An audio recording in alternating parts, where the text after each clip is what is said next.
guys, shout out everyone. Ayun, to all my Team Puso family, shout out. And to all my YouTube friends, thank you guys for continue supporting my YouTube channel. So, nung nakaraan guys, 2 week, 2 weeks yata ako naging busy dahil meron akong psychology exam for my annulment. So, hindi ako nakasupport sa inyo sa mga premiere nyo at saka live. But ngayon, natapos ko na yung exam ko, so I'm back to YT Ward. At saka guys, meron lang akong concern about sa comment. So please comment po tayo ng ayon po ayon po sa laman ng kung anong meron sa video. Kung meron po akong upload na mga mukbang, so yung mukbang din po ang about po din po sana i-comment natin, or kung anong napanood nyo na kung anong nasa loob ng video.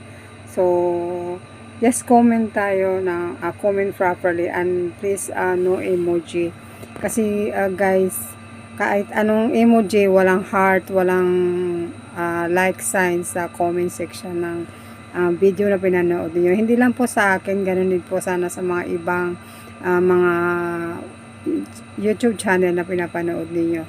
Especially po sa upload ko at sa mga sa Team Puso family, yun po ang concern namin, dahil nakikita nyo naman po, every time I comment sa mga video niyo, I never put emoji. At saka ang comment po namin is yung kung ano pong nalalaman ng video ninyo. So dapat po yun din po sanang ibalik niyo sa amin. Kung nag-comment, if you comment watching premiere, please add more. If about food or about travel comment naman.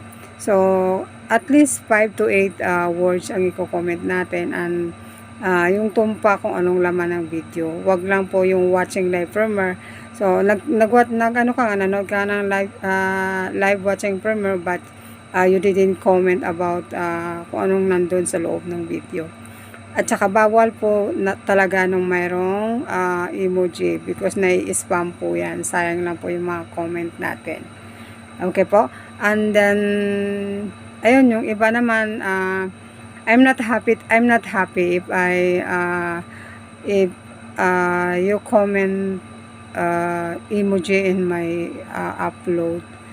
I'm doing right comment and nice comment to your upload. So please comment correctly, para sipagin po kami mag-support din po sa inyo, kasi nakakawalang gana talaga guys kapag nabasa namin ang mga comment niyo na watching live premiere lang, or watching replay here, paharang.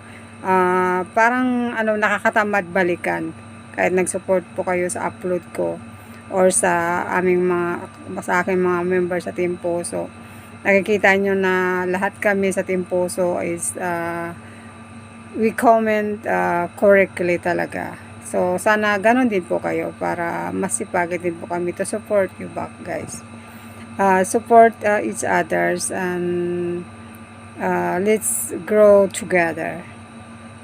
Sana bato-bato sa langit yung mga natamaan ay wag po sanang magalit. This is real talk lang talaga, dahil yun po talaga ang nararamdaman ko, na I'm not happy if you comment emoji in my upload. And then sa mga naman live chat, live streaming or premiere, sa mga live chat, bawal po ang ibang mga emoji. Ang gagamitin lang po natin is yung emoji ng YouTube.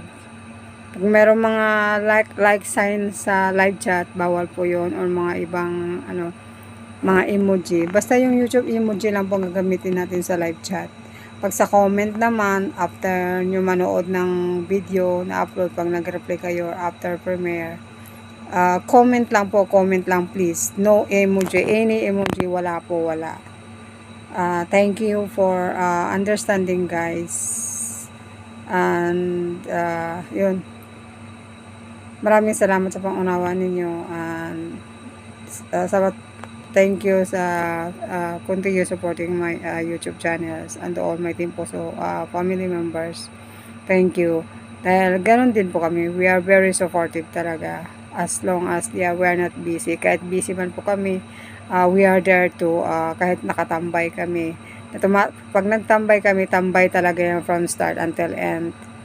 Or, pag na-late naman, pag na-late ako ng pasok sa mga framer, I do replay talaga. Yan. Support lang tayo ng tapat. At saka, yun, walang dayaan lang. Yan. Thank you everyone. God bless us all.